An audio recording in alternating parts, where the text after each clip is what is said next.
Hello, my name is Brenda Bryant. I'm an instructor with UNR Extension.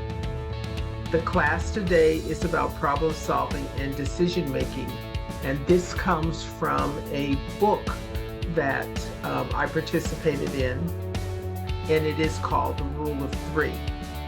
But before we get started with that, I want to look at the roadmap. The roadmap is a series of places where you can go to get all kinds of resources, no matter where you are in your business journey. If you're at the beginning of your business journey and you want to know about how to get started, you can start at the very beginning. If you're in a process in your business journey and you have some questions, like maybe what kind of taxes do I have to pay for the kind of business that I have, the kind of industry that I'm in? How do I figure out what kind of licenses to get? Different kinds of things that you're going to be thinking about as your business project progresses. Please feel free to go here to the business roadmap that is put together by the Nevada Department of Business and Industry, and it is here for you to use. Please take advantage of it. Now let's look at company management. A well-run company is a well-managed company, but what does it take to really manage a company well, and what areas of the company need to be managed? There are many different philosophies on who should do what and how it should be done. I don't know about you, but I'm too busy to spend a lot of time reading 365 pages to get just one good idea. So I tried to break a few management techniques into bite-sized pieces, and this is what I call the rule of three. So when we look at management in general, a good manager must use the rule of three many times during the day. This basic concept is carried out throughout the company. A major portion of management is rule one, deciding what needs to get done. Rule two is actually getting it done, either as part of the manager's tasks or more likely as a part of that manager's responsibilities. Rule two can easily become what we call the quote unquote delegation rule. The manager keeps the responsibility but assigns the specific task to someone else for completion. And rule three is to make an assessment. Did the company meet its projections or not? Are they better than expected or worse? In order for rule three to work, the manager must turn into a 2-year-old and ask that perpetual why question. 2-year-olds have a way of continuously asking why, and usually at what seems to be the most inconvenient times, even though the adults feel that they have already answered the questions. Well, a good manager wants to get to the root of the problem and must dig and dig until the manager gets it. Why is the manager's shovel? Good, reliable information allows for the best decision making. As Ken Blanchard and Dana and Jim Robinson wrote in the book Zap the Gaps, quote, dig carefully and deeply and select the right solutions. They are often just under the surface, buried right alongside the root causes, end quote. If the actual result is better than expected, then the manager knows why that happened, and is it something that can be perpetuated, and for how long? If the result is less than expected, the manager wants to know why and how and when it's going to be corrected. Management always wants to make sure that corrections are as close to the conception as possible so that there so that the little issues don't turn into really big problems. A manager is more than a supervisor. A manager has become and will continue to be a change agent. A good manager uses past experiences, knowledge, skill, and education along with an eye to the future. The industry, no matter what industry the company is in a constant state of flux. The economy offers less, the customer demands more, the product needs to be high quality and low price, and all of this falls on management. Technology is both a health, technology is both a help and a hindrance in the speed of business. The manager is also a cheerleader, keeping the forces most motivated to do their best and to enjoy it at the same time, to make the company a pleasant place for goal achievement and overall success. Cheerleading when I was in school was a lot of rah rah and yelling and pumping up the energy. But cheerleading in a business is about motivating employees to do their best, keeping them informed of their progress as well as the company's. And yes, a little rah rah doesn't hurt either. Management not only leads by example, but also has a few techniques up its sleeve that allow the employees the freedom to grow, but set parameters for what the company needs. Making sure employees know their jobs and how to meet the company's expectations is essential to good management. Teach your employees how to do it right the first time. Jeffrey J. Fox, in his book, How to Become CEO, believes that, quote, no matter what job you have, you can always teach others, end quote. It helps them understand how the department fits into the whole and why the department and its employees are necessary to the company's success. It also builds a bridge among the different departments, the managers, and the employees, and everybody wins.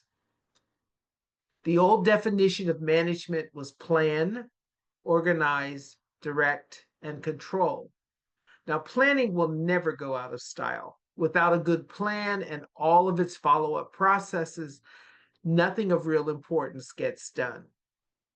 Organizing means both self organization and organizing the department in a way that allows and encourages excellent workflow and on time completion. Directing is still making sure that the work gets done. Remember that management is, quote, getting work done through others, end quote. And without good direction, the department runs into chaos and frustration. Control used to mean that the manager's fingers were in everything that happened in the department and that the manager's approval was necessary in all things. These days, it is more about guiding the employees to think things through in a logical manner, plan their course of action, and keep the manager informed of the progress and the results.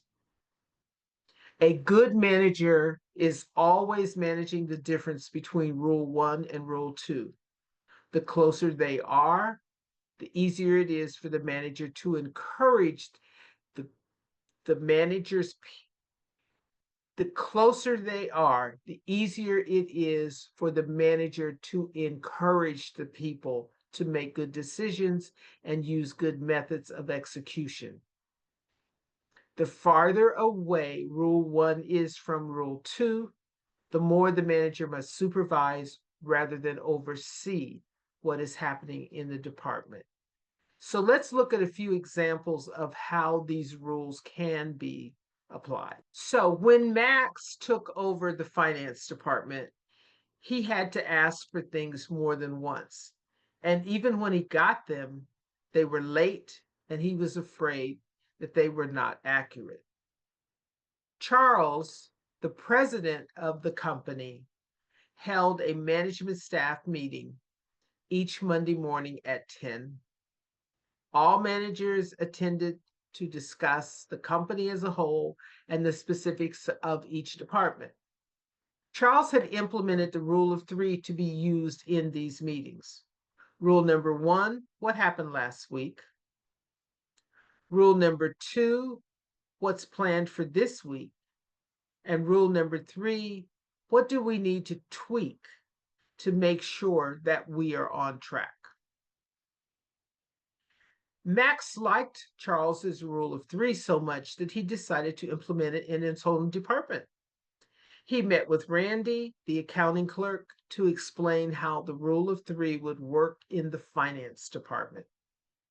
Randy would be responsible for compiling a weekly report to be on Max's desk each morning by 8.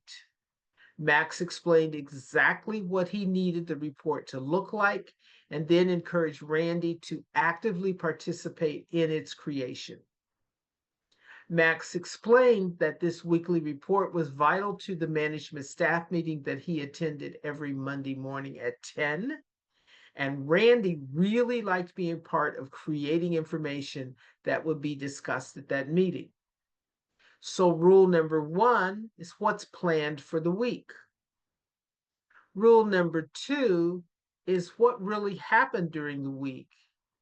And rule number three is the assessment and management of the differences.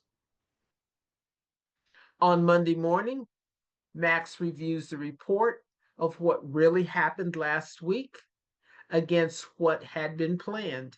Anything that he could not readily answer goes back to Randy for the backup data.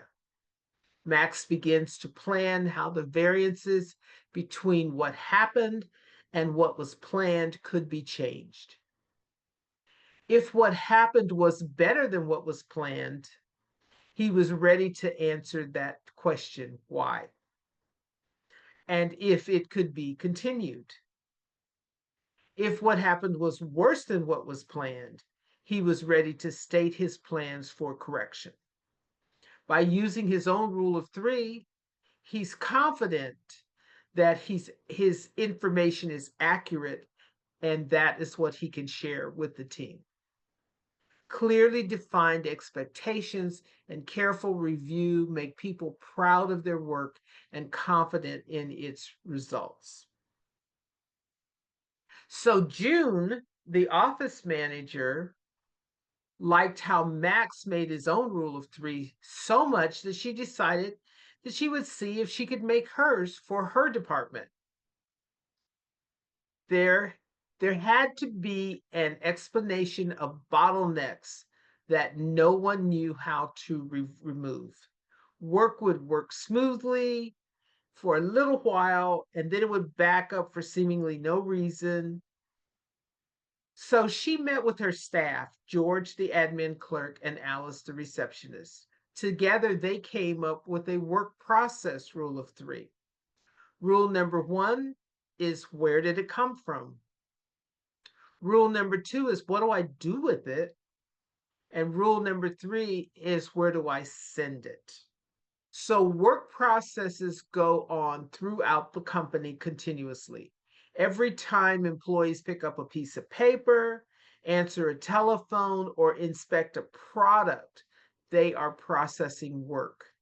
In order to manage the flow of work effectively, the company processes must be reviewed and revised to offer the greatest efficiency. Rule number one is where the work came from before it got to the admin department. Did it come from a customer or another worker or from a supervisor? Rule number two can be very extensive depending on the various steps needed to complete the task. This is what the employee actually does with the work, does the actual task. For example, because Alice and George have different positions in the company, they have different tasks that need to be performed. Rule number 3 is, where does the work go once the employee is finished? Does it go to the file? Does it go to another employee? Does it go to a customer? Or does it go in the wastebasket? Assessing work processes allows June to set up her department in line with what the company actually needs versus work for the sake of keeping someone busy. So the weekly management staff meetings are going well, and Charles is very pleased that the managers have started to compile their own rules of 3.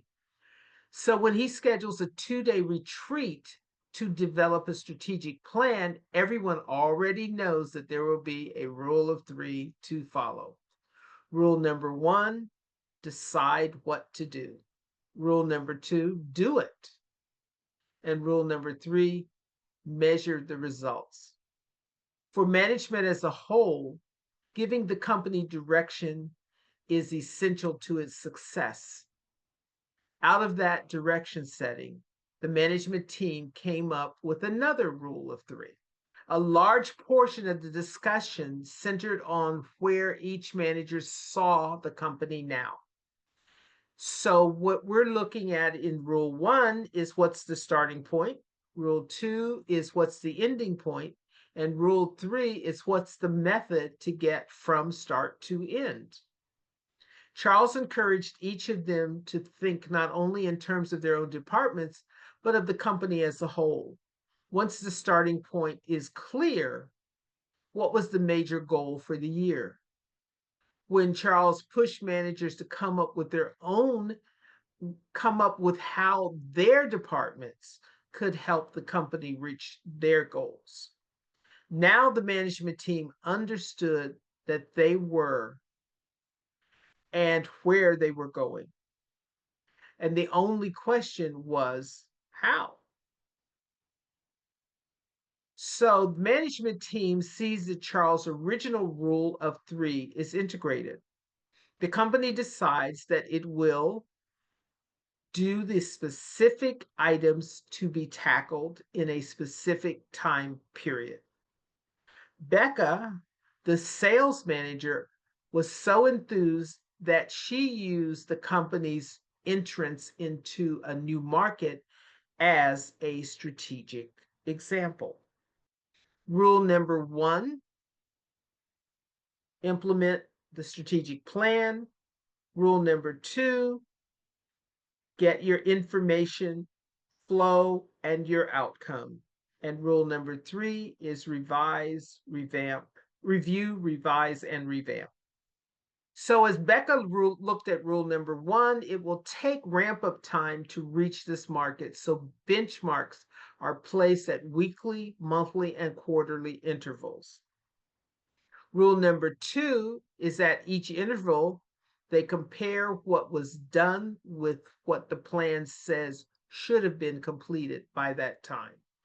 And rule number 3 is, the management team will decide how to handle the difference. Are they on target? If so, are there any modifications that need to be made? Are they off target? Have they done better than expected or worse?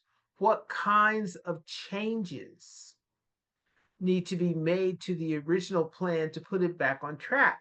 Can they reach the original goal? So Charles is very pleased with the enthusiasm and the hard work exhibited by the management team. He tells them that once the strategic plan is agreed upon, that there's another rule of 3 that they must be aware of, and that's their strategic management. When the management team comes together to plan for the company's direction, it is essential that the plan be clear, specific, time-sensitive, and doable.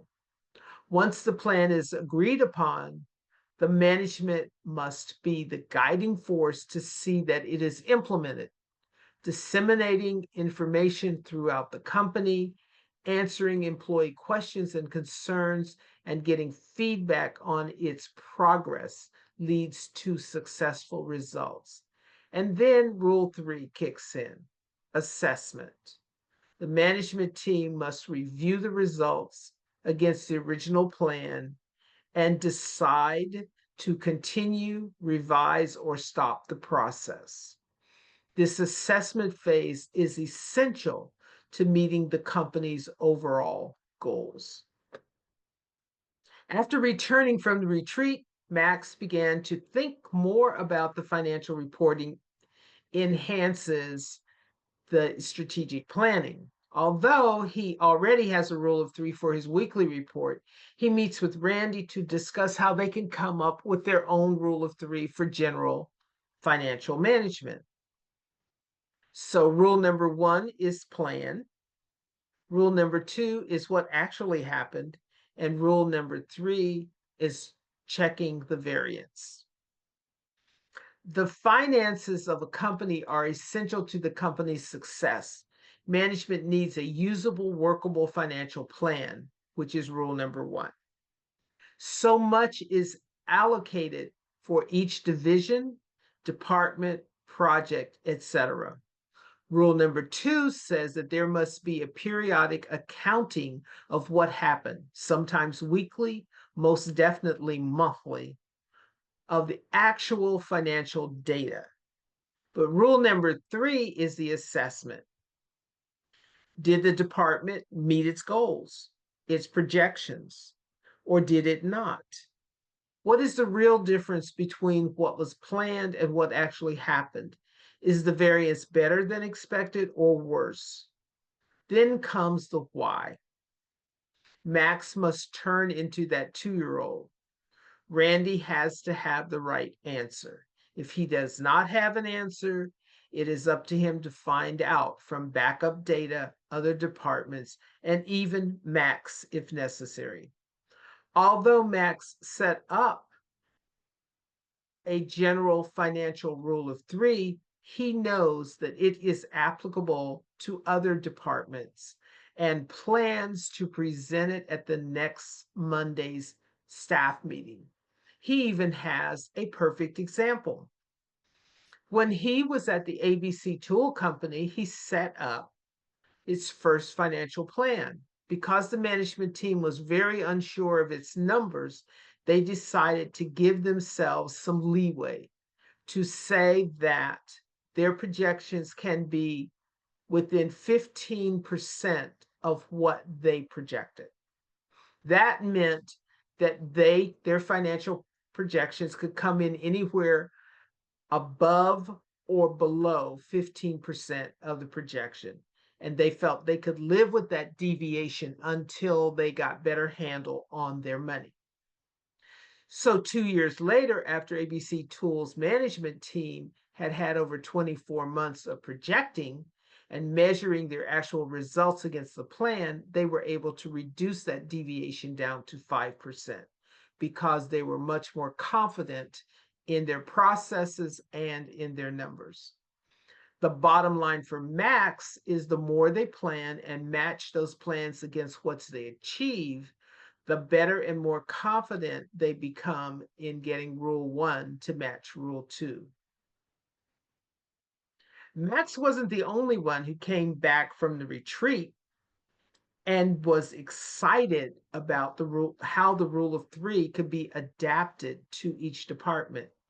Becca was determined that her department could develop a workable rule of three for themselves. So she called a staff meeting and explained the rule of three to them, and it took them very little time to come up with what they thought would be useful for sales. Rule one is what are the sales goals?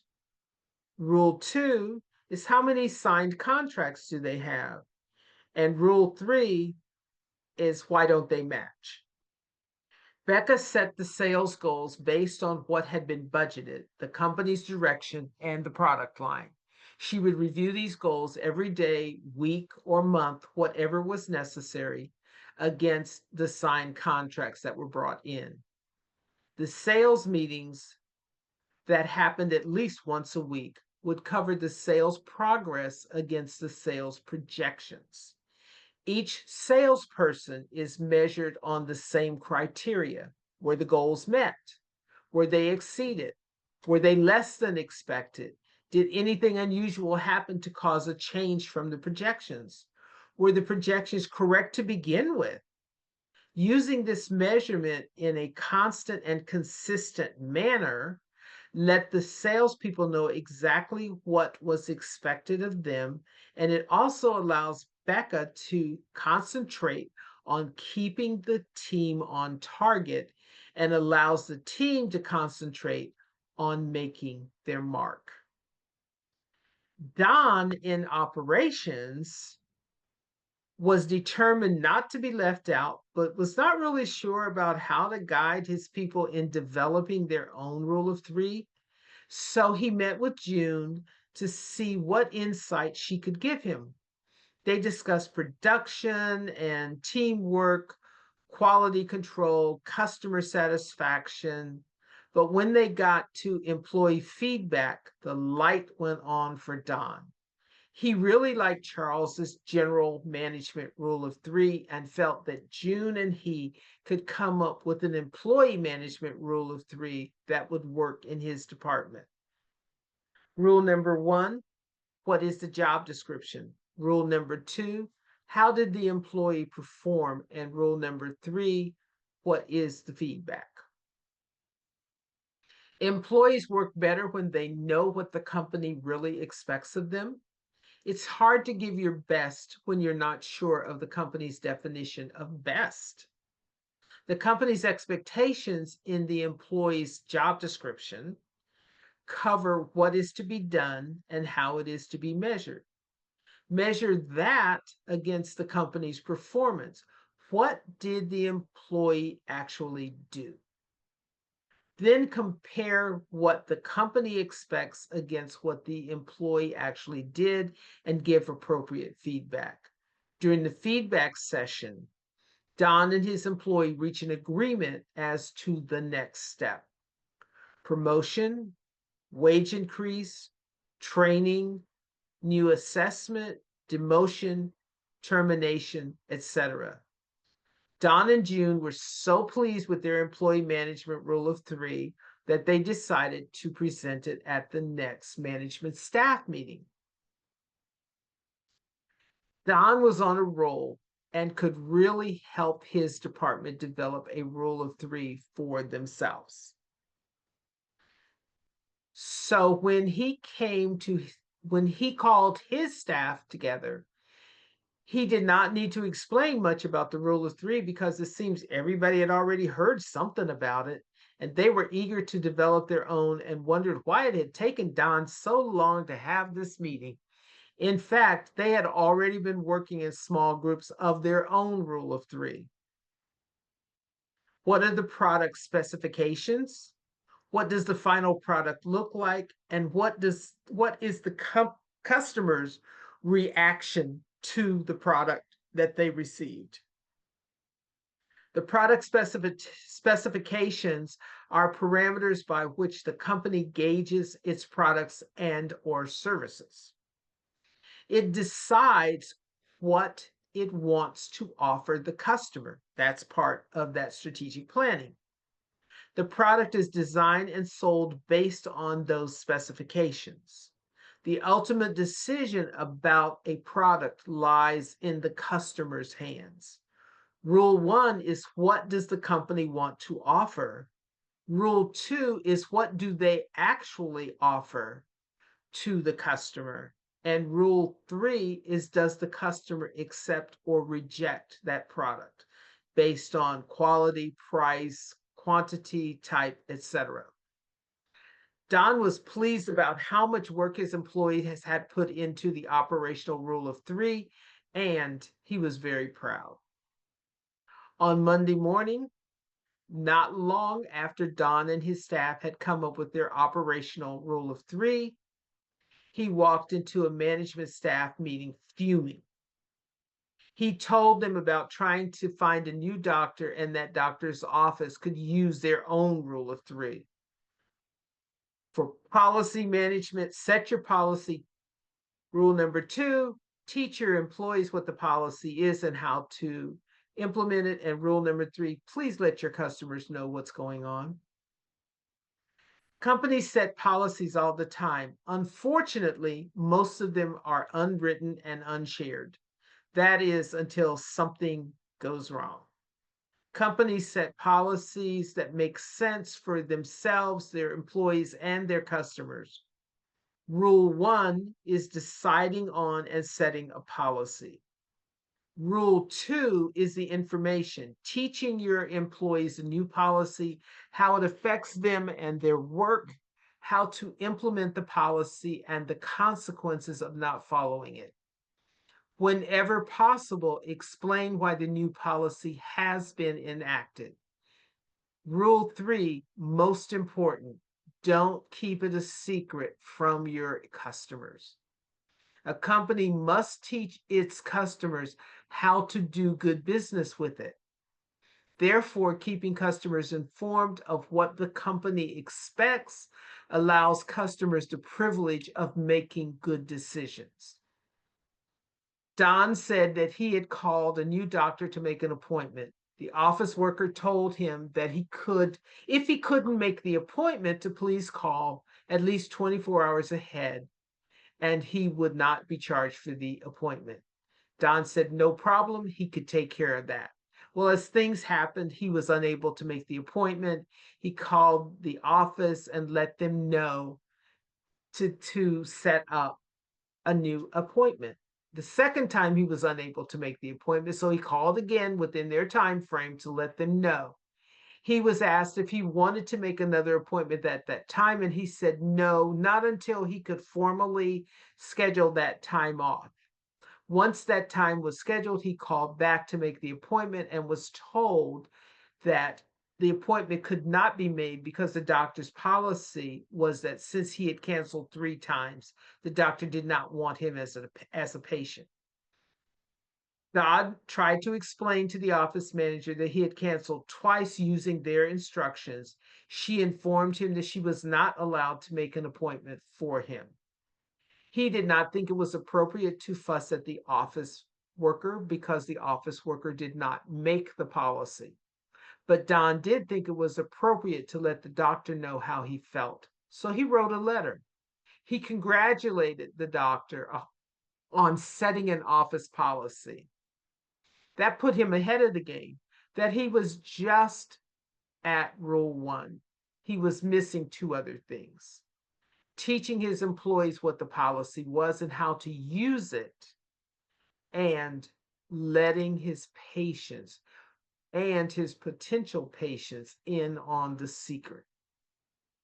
Don wanted him to understand that policy management is important and that it is the doctor's responsibility to make sure that it reaches everyone that it should. So Charles liked the idea of the team building and what he called team management. But he was unsure about why some teams worked well and they got all their goals accomplished, while in other teams it just wasn't working well and there seemed to be a lot of confusion. So the management staff developed another rule of 3 for team management that all the teams in the company could use. Once they knew what made a good team good, then they could apply those principles to all the teams. Rule 1, what's working and should be left alone. Rule 2, what's not working and should be discarded. And rule 3, what's okay and needs to be tweaked. The team needs to be very clear on what is working for them. In this case, if it ain't broke, don't fix it. But first, they have to be specific about what is working and why. That's rule 1. As the team analyzes its work habits and its processes, it must decide what is not working and why. Then eliminate that. That's rule 2. Some team processes are working, but they could be better. That's rule 3. Analyze what's happening and modify to correct the processes to make them better. turn Rule 3 into Rule 1. As the company continued to work together and refine their processes, they were able to develop other rules of 3. Now, if you think about what happens in your company, you can probably come up with other things that Charles and the management team did not think of. Look at marketing management. Rule 1, what does the company have to offer? Rule 2, what does the customer really want or need? And Rule 3, how close is the company to what the customer says? How well do the two match?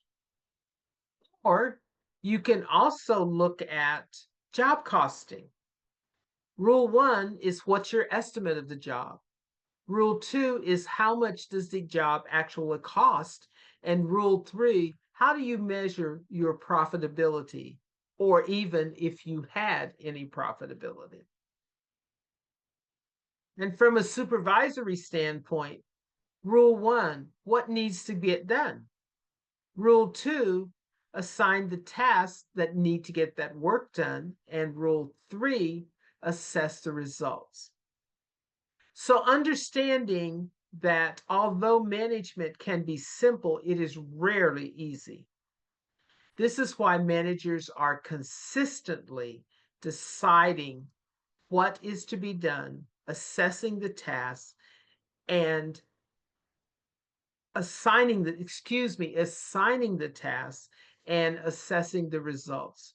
Good managers don't rule with an iron fist. They use the rule of 3. So now that we've been through this, I want you to think about what's happening in your business. What's happening with how could you put together the rule of 3 for you and the processes that you go through. We have virtual classroom, as you already know, because that's where you are now. And we have classes that are in English and also in Spanish. We also have the Biz Life podcast, where we invite resources in the community, we invite small business owners in the community, we invite organizations in the community to find out how we can work together to help build and support small business owners. If you are not a client of the Small Business Development Center, we would recommend that you do so. You can go to their website, you can click on Request Advising, and you will go to this page and just click on New Client Setup. This is a place where you can get one-on-one individual advising. It is highly recommended and it is at no cost to you. Thank you very much for taking the time to go through this class. I know this was a long one. I hope it is one that you find that is very useful for you as you build your successful business. Thank you.